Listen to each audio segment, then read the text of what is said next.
그렇습니다. 하나님은 우리의 만남을 통해서 하나님의 복을 허락하시기도 하고 또 우리를 행복한 길로 인도하시는 분이십니다.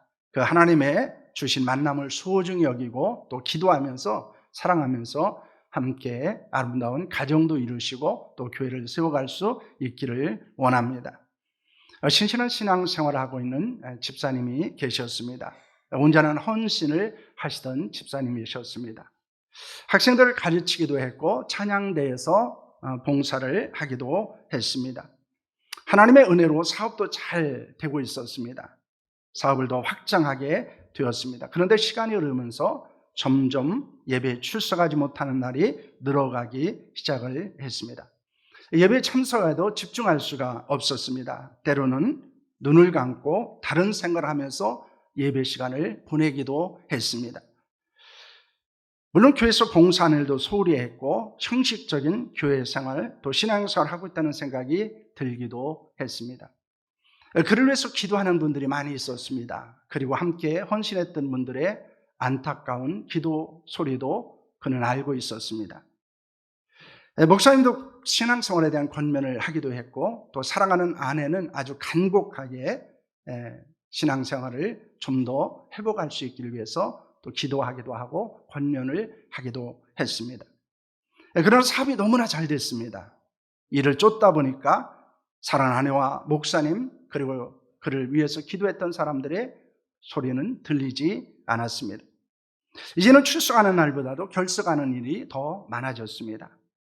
구원의 감격도 예배에 대한 감동도 사라졌습니다. 이렇게 신앙생활이나 교회생활을 하지 말아야 된다라는 생각을 하기도 했습니다. 막연하지만은 두렵기도 했습니다.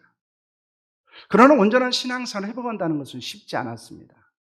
한번 벗어난 신앙생활, 교회생활을 돌아온다는 것은 매우 어려웠습니다. 어느 날 밤에 갑자기 전화를 받았습니다. 그리고 그의 사업장에 불이 났다는 것입니다.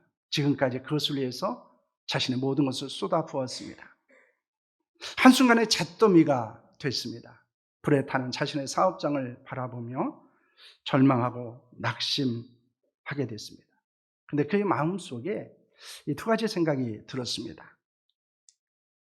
하나님을 원망하거나 아니면 하나님을 두려워하라. 이것이 성령께서 그에게 주신 말씀이었습니다. 그는 두 가지 중에 하나를 선택해야 됐습니다. 원망이냐 두려움이냐 라고 하는 것이었습니다.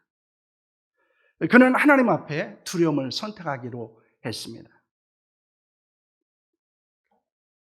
사실 이것은 쉽지 않은 일이었습니다. 그는 모든 것을 잃어버렸습니다. 그리고 그가 찾은 것은 하나님에 대한 두려움이었습니다. 이것을 우리는 하나님을 경외하는 마음이라고 말하고 있습니다. 기독교 상담학 교수인 폴 데이비드 트립이 쓴 경외라고 하는 책이 있습니다. 그는 그 책에서 이런 이야기를 합니다. 뒤틀려 버린 삶을 바로잡기 위해서는 하나님을 경외하는 마음을 회복해야 합니다. 인간은 하나님을 경외하도록 창조되었습니다. 하지만 잘못된 것을 경외하기도 하고 하나님을 경외하는 것을 잊어버리고 살아가고 있습니다. 문제의 시작은 하나님을 경외하지 않는 마음을 가지고 있기 때문입니다. 그러면서 그는 이렇게 이야기합니다. 불순종은 경외심을 잃은 행위이며 불평은 경외심을 잃은 말이며 물질주의는 경외심을 잃은 욕구다. 그 밑에 한번 읽겠습니다. 삶의 해답은 하나님을 경외하는 마음을 갖는 데 있다. 경외심을 지배하는 것이 삶을 지배한다. 경외심을 되찾을 때 삶과 신앙은 하나가 된다. 교회와의 관계가 새로워진다. 자녀는 영적 어둠에서 벗어난다. 일이 제자리를 찾을 수 있다. 여러분, 이 트립의 말을 우리는 곰곰이 생각해 볼 필요가 있습니다. 우리의 삶에 일어나는 많은 문제들의 핵심적인 것은 어디에 있을까라는 것입니다. 혹시 하나님을 경외하는 마음을 잊어버리고 있기 때문이 아닌가라는 것입니다. 과연 내가 하나님을 두려워하고 있는가라는 것입니다. 여러분, 하나님을 경외한다는 것은 매우 중요한 일입니다. 어쩌면 우리의 신앙의 가장 중요한 것이 하나님을 두려워하는 것입니다. 오늘 예배를 통해서 하나님을 경외하는 마음을 회복할 수 있기를 축원합니다. 그러면 우리의 인생도 우리의 신앙도 회복을 경험하는 줄로 믿으시기를 바랍니다. 하나님을 경외한다는 것은 무엇일까요? 성경에서 경외라고 하는 말은 히브리어로는 야레입니다. 헬라어로는 포보스입니다. 그런데 이 경외라는 단어의 핵심은 두려움을 말하고 있습니다. 그러나 단순한 두려움을 말하는 것은 아닙니다. 그것은 하나님에 대한 거룩한 두려움, 경건한 두려움을 의미하고 있습니다. 단순한 두려움이 아니라는 것입니다. 하나님을 향한 거룩한 두려움이고 경건한 두려움입니다. 하나님에 대한 두려움이 가장 먼저 나타난 것은 언제였을까요? 창세기 3장 10절 말씀을 보시길 바랍니다. 함께합니다. 이르되 내가 동산에서 하나님의 소리를 듣고 내가 벗었으므로 두려워하여 숨었나이다. 여기서 이 두려워한다라고 하는 말이 야레라고 하는 말입니다. 여러분, 아담과 하와는 하나님의 말씀에 불순종했습니다. 선악을 알게 하는 나무의 열매를 먹었습니다.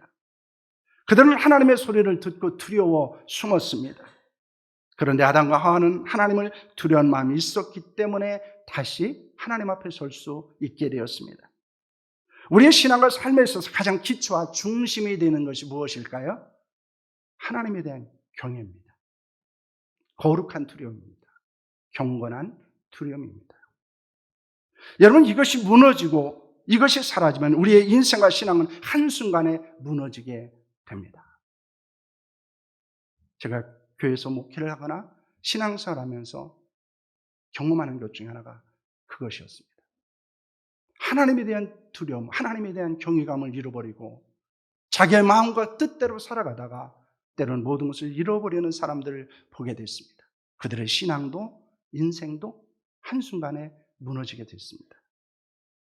반면에 하나님을 향한 경외가 회복되면 그들의 신앙도 인생도 회복되는 것도 보았습니다. 여러분, 이스라엘의 고난과 고통은 무엇 때문이었을까요? 오늘 예레미야 2장 19절 말씀을 보시길 바랍니다. 함께합니다. 내 악이 너를 징계하겠고 내 반역이 너를 책망할 것이라. 그런즉 내 하나님 여호와를 버림과 내 속에서 나를 경외함이 없는 것이 악이요 고통인 줄 알라. 주 만군의 여호와의 말이니라. 여러분, 이스라엘 백성들이 고난과 역경을 당했던 것은 무엇이었을까요? 하나님을 경외하지 않는 것이 악이라고 말합니다.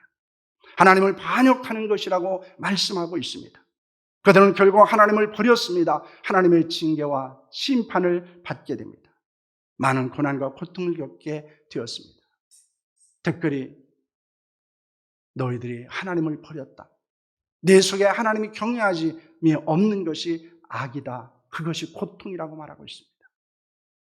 여러분, 이것은 우리가 하나님을 경외하지 않는 것, 하나님에 대한 두려움을 잃어버린 것 때문에 아파해야 한다는 것입니다. 그것 때문에 울어야 한다는 것입니다.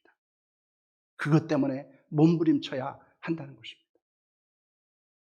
그러나 많은 사람들은 하나님을 두려워하지 않습니다. 하나님을 경외하지 않습니다. 그러나 하나님을 경외하는 것이 우리의 신앙생활의 시작일 뿐만 아니라 우리의 신앙생활을 계속해서 유지할 수 있는 능력이 되기도 합니다. 경건하고 거룩함의 능력은 하나님을 경외하는 데서 나옵니다. 성도들을 한마디로 표현한다면 하나님을 경외하는 사람이라고 말할 수 있습니다. 하나님을 경외하는 하나님의 사람이 될 수 있기를 축원합니다. 시편 115편은 누가 지었는지 알 수 없습니다. 그러나 분명한 것은 하나님을 경외하는 자의 고백입니다. 그는 하나님을 경외하는 사람으로 이스라엘 백성들을 향해서 하나님을 경외할 것을 요구하고 있습니다. 오늘 우리에게 주신 말씀을 통해서 하나님을 경외함이 회복되는 은혜가 우리 가운데 있기를 축원합니다. 하나님을 경외하는 자는 무엇을 합니까? 그들은 어떻게 살아가게 됩니까? 첫째는 하나님을 의지합니다. 11절 말씀입니다. 함께합니다. 여호와를 경외하는 자들아 너희는 여호와를 의지하라. 그는 너희의 도움이시요 너희의 방패시로다 라고는 말씀을 하고 있습니다. 하나님을 의지하는 자가 도움이시요 방패 되신 하나님을 의지한다고 말씀하고 있습니다. 여러분, 광야 같은 험하고 메마르고 거친 세상을 살아가는 데 있어서 필요한 것은 하나님을 경외하는 마음이었습니다. 그런데 이스라엘 백성들은 광야에서 하나님을 경외하는 마음을 잃어버리게 되었습니다. 그래서 그들은 원망했습니다. 불평했습니다. 그리고 하나님을 믿지 못했습니다. 그래서 그들은 광야 가운데 유리하고 방황하기도 했습니다.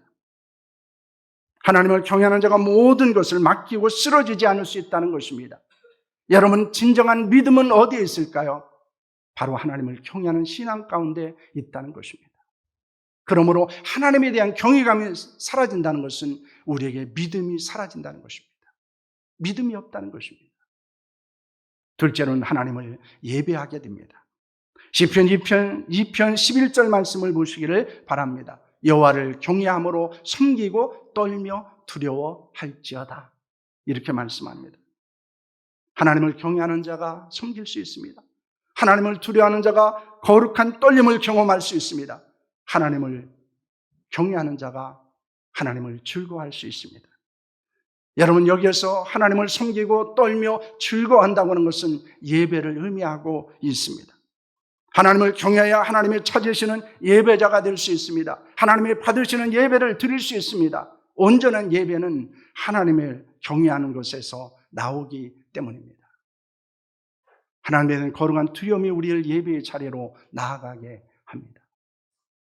그런데 우리에게 경외감이 사라지면 예배의 자리를 떠나게 됩니다. 여러분, 그렇기 때문에 우리의 신앙이 무너지는 것은 하나님을 경외하며 그 경외함을 통해서 가장 먼저 무너지는 것은 무엇일까요? 예배입니다. 예배와 하나님을 경외하는 것은 분리할 수 없는 것입니다. 셋째는 하나님께 헌신하는 것입니다. 창세기 22장 12절 말씀입니다. 함께 하겠습니다. 사자가 이르시되 그 아이를 내게서 내 손을 대지 말라. 그에게 아무 일도 하지 말라. 내가 내 아들 내 독자까지도 내게 제하지 아니하였으니 내가 이제야 내가 하나님을 경외하는 줄을 아노라 라고는 말씀을 하고 있습니다. 하나님은 아브라함에게 100세 여든 아들을 잡아 번제로 드리라고 말씀하셨습니다. 하나님이 아브라함의 말씀에 순종하여 이삭을 하나님께 드릴 수 있었습니다. 그것을 통해 하나님은 아브라함이 하나님을 경외하는 줄을 알았다고 말씀하고 있습니다. 여러분, 하나님을 경외할 때 위대한 헌신이 있다는 것입니다. 하나님께서 요구하실 때 내게 있어서 가장 소중한 것을 아낌없이 드릴 수 있는 것도 바로 하나님을 경외하기 때문이라고 말씀하고 있습니다. 여러분, 헌신이 무너졌습니까? 그렇다면 우리는 하나님을 경외함을 회복해야 되는 줄로 믿으시기를 바랍니다. 넷째는 경건하게 살 수 있습니다. 잠언 16장 5절과 6절 말씀을 보시길 바랍니다. 함께합니다. 물은 마음에 교만한 자를 여호와께서 미워하시나니 피차 손을 잡을지라도 벌을 면하지 못하리라. 인자와 진리로 인하여 죄악에 속하게 되고 여호와를 경외함으로 말미암아 악에서 떠나게 되었느니라는 말씀을 하고 있습니다. 물은 마음에 교만한 자를 여호와께서 미워하십니다. 피차 손을 잡을지라도 벌을 면하지 못하리라 말합니다. 인자와 진리로 인하여 죄악에 속하게 되고 여호와를 경외함으로 말미암아 악에서 떠나게 된다는 것입니다. 하나님을 경외할 때 악한 자들과 동행하지 않는다는 것입니다. 악을 버리게 된다는 것입니다. 교만한 마음으로 살지 않게 된다는 것입니다. 악을 미워하게 된다는 것입니다. 하나님을 두려워하기 때문에 죄를 멀리하게 됩니다. 사랑과 진리를 행하게 됩니다. 하나님을 경외하는 것과 경건한 삶은 분리될 수 없습니다. 왜냐하면 하나님을 경외하는 신앙은 우리를 심판의 자리로 인도하기 때문입니다. 그래서 우리는 악을 행하고 죄를 행하는 자로 살아가지 않게 된다는 것입니다. 지금 여러분의 믿음과 헌신과 예배와 삶은 어떠합니까? 혹시 그 모든 것이 무너져 있지는 않습니까? 그렇다면 우리는 하나님을 경외함을 회복해야 합니다. 그것이 회복되어졌을 때 여러분의 믿음도, 여러분의 예배도, 여러분의 헌신도, 여러분의 경건한 삶도 회복된다는 사실을 믿으시기를 바랍니다. 우리는 그 경건함 속에서 우리는 하나님을 경외하는 자로 살아가야 한다는 것입니다. 여러분, 하나님을 경외하는 자에게 어떤 복이 있다고 성경은 말씀하고 있습니까? 첫째는 하나님이 생각해 주십니다. 12절 말씀입니다. 함께 하겠습니다. 여호와께서 우리를 생각하사 복을 주시되 이스라엘 집에도 복을 주시고 아론의 집에도 복을 주시며 라는 말씀을 합니다. 본문에서 생각한다라고 하는 것은 기억한다는 것입니다. 이것이 좀 더 확장된 의미는 마음에 둔다라는 뜻을 갖고 있습니다. 세상에서 가장 불행은 무엇일까요? 누군가 나를 기억해 주지 않는다는 것입니다. 하나님이 나를 기억하지 않는데요. 경건하지 않으면, 그리고 거룩 경외를, 하나님을 경외하지 않으면 하나님이 우리를 잊으신다는 것입니다. 여러분, 치매를 앓고 있는 부모를 둔 자녀들에게서 가장 큰 슬픔이 무엇일까요? 아니, 치매를 앓고 있는 분들의 가장 큰 고통이 무엇일까요? 기억하지 못한다는 거예요. 그렇게 사랑했던 자녀들을 기억하지 못합니다. 그렇게 부모님과 아름다운 추억이 있었는데 부모님이 그것을 기억하지 못한다는 거예요. 여러분, 그렇기 때문에 어떤 분들은 치매가 가장 무서운 병이라고 말하기도 합니다. 가장 불행한 병이라고 말하기도 합니다. 여러분, 누군가를 생각할 수 있다는 것이 복입니다. 누군가 나를 기억해 준다는 것이 복입니다. 만약 내가 하나님께 잊혀진 존재가 된다면 여러분 얼마나 불행하겠습니까? 그런데 하나님은 우리에게 말씀하고 있습니다. 하나님을 경외하는 자를 생각하사 복을 주시고라고 말씀하고 있습니다. 단순히 생각하고 기억한다는 것이 아닙니다. 하나님을 경외하는 자를 하나님의 마음에 품고 계시다는 것입니다. 하나님이 그 마음에 두셨다는 것입니다. 여러분, 하나님을 경외하는 우리가 하나님의 마음에 있습니다. 우리의 마음에 하나님을 둘 수 있기를 바랍니다. 그럴 때 우리는 하나님을 생각하고 기억하고 하나님을 경외하는 자로 살아갈 수 있는 줄로 믿습니다. 둘째는 하나님이 번창하게 하십니다. 13절과 14절 말씀입니다. 함께합니다. 높은 사람이나 낮은 사람을 막론하고 여호와를 경외하는 자들에게 복을 주시려다 여호와께서 너희를 곧 너희와 너희 자손을 더욱 번창하게 하시기를 원하노라 라는 말씀을 하고 있습니다. 하나님을 경외하면 높은 사람이나 낮은 사람을 막론하고 하나님께서 복을 주신다고 말씀하고 있습니다. 나가 하나님을 경외하는 그 사람만 아니라 그 후손들까지 복을 주시겠다고 약속하셨습니다. 하나님께서 우리에게 복을 주시는 것은 인간적인 기준이 아니고 우리가 하나님을 경외하느냐 아니냐에 있다는 것을 보여주는 것입니다. 하나님을 경외하는 자에게 복을 주시는 것은 무엇 때문일까요? 하나님이 주신 복에 감사할 뿐만 아니라 하나님이 주신 복을 하나님의 뜻대로 사용할 수 있기 때문입니다. 그러므로 하나님을 경외하는 사람이 하나님이 주신 복을 진정한 복으로 여깁니다. 그리고 그것을 하나님의 뜻대로 사용합니다. 자기의 마음대로 사용하지 않습니다. 죄를 짓는 데 사용하지 않습니다.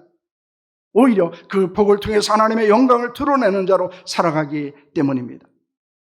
그런데 하나님을 경외하지 않게 되어지면 하나님은 그 복을 때로는 거두어 가시기도 합니다. 이것이 성경의 역사 가운데서 우리에게 보여주고 있는 것입니다. 때로는 사랑하는 사람을 거둬가기도 하셨습니다. 때로는 건강도 거둬가기도 하셨습니다. 때로는 재물도 거둬가기도 하셨습니다.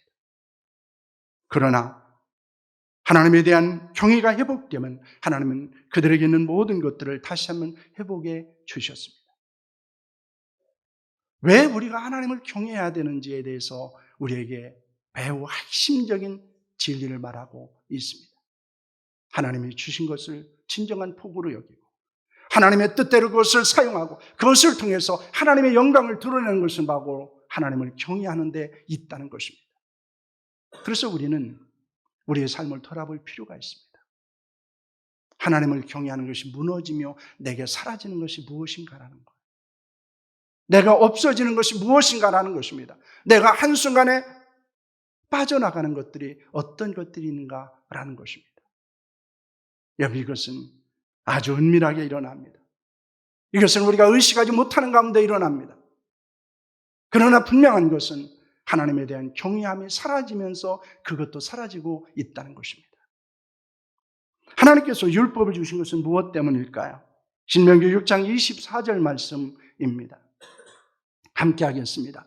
곧 너와 내 아들과 내 손자들이 평생에 내 하나님 여호와를 경외하며 내가 너에게 명한 그 모든 규례와 명령을 지키게 하기 위한 것이며 또 내 나라를 장구하기 위한 것이다 라고 말씀하고 있습니다. 여러분, 하나님의 말씀을 주신 이유가 무엇이라고요? 하나님을 경외하며 그 명령을 지키게 하는 데 있다라는 것입니다. 그래서 하나님께서는 이스라엘 백성들에게 무엇을 명령하셨습니까? 하나님의 율법을 가르쳐서 하나님을 경외하는 법을 배우게 하라고 말씀하고 있습니다. 여러분, 이 말은 율법을 주신 목적은 하나님을 경외하는 것을 배우는 것입니다. 우리가 하나님의 말씀을 배운다는 것은 무엇일까요? 우리가 하나님의 말씀에 순종한다는 것은 무엇입니까? 하나님을 경외하는 법을 배우는 것입니다. 하나님의 경외하는 것을 통해서 하나님이 우리에게 복을 주시기를 원하시기 때문입니다. 하나님의 말씀에 순종하는 것이 경외하는 것이고, 말씀에 대한 태도와 반응이 하나님을 경외하는 태도와 반응입니다. 하나님을 경외함으로 성경에서 약속하신 복을 받아 누릴 수 있기를 소망합니다. 그것이 말씀을 통해서 우리에게 주는 거룩한 은총입니다. 오늘 시인은 이스라엘 백성들에게 매우 감동적인 선언을 하고 있습니다. 여러분, 15절과 16절 말씀을 보시길 바랍니다. 함께합니다. 너희는 천지를 지으신 여호와께 복을 받은 자로다. 하늘은 여호와의 하늘이라도 땅은 사람에게 주셨도다 라는 말씀을 합니다. 여러분, 이 의미가 무엇일까요? 너희는 천지를 지으신 여호와께 복을 받은 자도다 라는 말씀의 의미는 무엇입니까? 우리가 하나님을 경외할 수 있게 된 것이 하나님이 주신 복이라는 것입니다. 그것이 진정한 복이라는 것입니다. 그것은 하늘에 속한 신령한 복과 땅에 속한 기름진 복을 받는 사람들임을 우리에게 말씀하는 것입니다. 우리가 하나님을 경외할 수 있는 자가 된 것, 바로 이것이 우리에게 있는 최고의 복이라는 것을 믿으시기를 바랍니다. 또한 계속해서 하나님을 경외함으로 우리는 더 풍성한 복을 받아 누리는 자로 살아갈 수 있습니다. 하나님을 경외하는 하나님의 사람은 하나님을 두려워합니다. 그래서 어떨까요? 때로는 우리가 하고 싶은 것, 하고 싶은 생각, 하고 싶은 말, 하고 싶은 마음, 하고 싶은 행동도 하지 못하게 됩니다. 왜 그럴까요? 하나님을 경외하는 사람이기 때문이에요. 하나님이 두렵기 때문입니다. 하나님이 무섭기 때문이에요. 그런데 우리가 이것이 무너지면 우리는 어떻습니까? 내가 하고 싶은 생각하고, 내가 품고 싶은 마음 다 품고, 내가 하고 싶은 말 다 하고, 내가 하고 싶은 행동을 다 합니다. 왜냐하면 하나님이 두렵지 않아요. 그러나 하나님에 대한 경외감이 있으면 이것을 하지 못해요.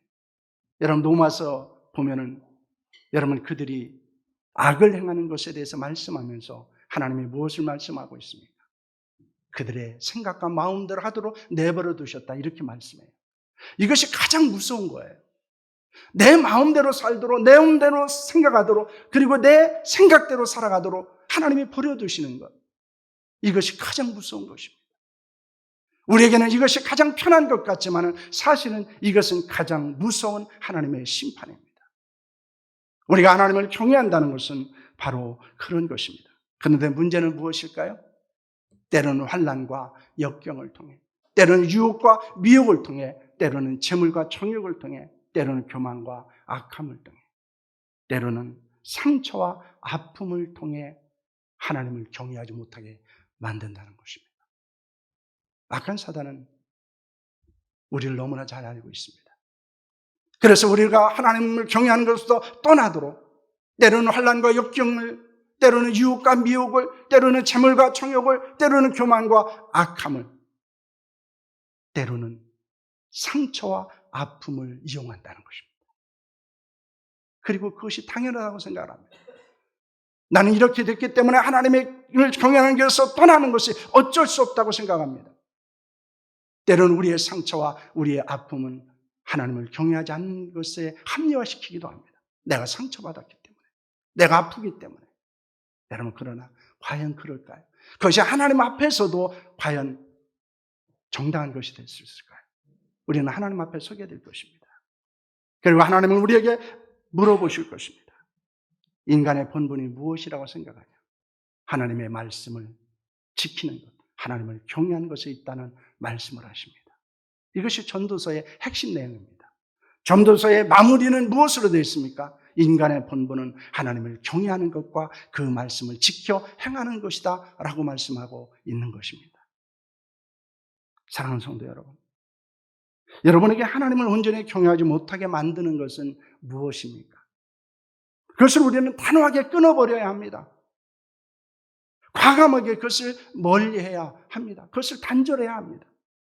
그러자면 우리는 계속해서 이것을 반복되는 것을 경험하게 될 것입니다. 하나님을 온전히 경외하지 못하며 하나님을 온전히 섬기지 못하도록 우리를 유혹하고 우리를 미혹하고 그리고 우리를 넘어지게 만드는 많은 일들은 끊임없이 우리에게 일어나게 될 것입니다. 그런데 우리는 이것을 끊어야 합니다. 이것을 단절해야 됩니다. 이것을 포기해야 됩니다. 이것을 버려야 된다는 사실을 여러분 믿으시기를 바랍니다. 그 모든 것들을 극복하고 온전히 하나님을 경외하는 자로 살아갈 수 있기를 소망합니다. 두렵고 떨림으로 하나님을 섬기는 자가 될 수 있기를 축원합니다. 그러면 우리는 위대한 믿음을 갖고 살게 될 것입니다. 온전한 예배를 드리는 자가 될 것입니다. 신실한 헌신을 할 수 있을 것입니다. 경건한 삶을 살게 될 것입니다. 하나님을 경외할 수 있는 것이 축복입니다. 은혜입니다. 우리가 그것을 잊지 않아야 합니다. 그리고 그 하나님을 경외하는 것에서 떠나지 않는 자들이 될 수 있기를 원합니다. 그러면 하나님은 우리를 통해서 더 많은 복을 경험하게 하시고 또 그 복을 나누는 자로 살아가실 줄로 믿으시기를 바랍니다.